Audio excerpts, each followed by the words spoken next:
Photoshop really makes my type of photography possible. I'm able to take stuff and make it look right on the edge of believable.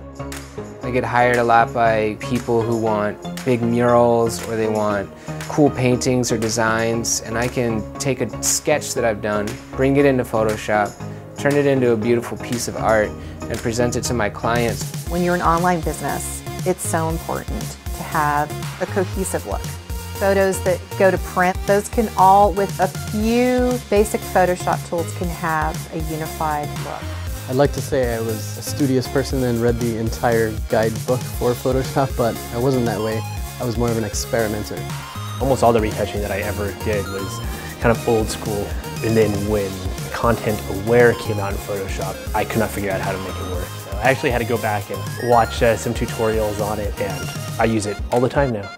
People want perfectly symmetrical pieces, so instead of drawing the whole piece out, I literally draw half of the piece, duplicate it, flip it horizontally, and create a perfectly symmetrical drawing. So now I just have a bunch of half drawings floating around my house that I don't know what to do with. Here's a half drawing right here.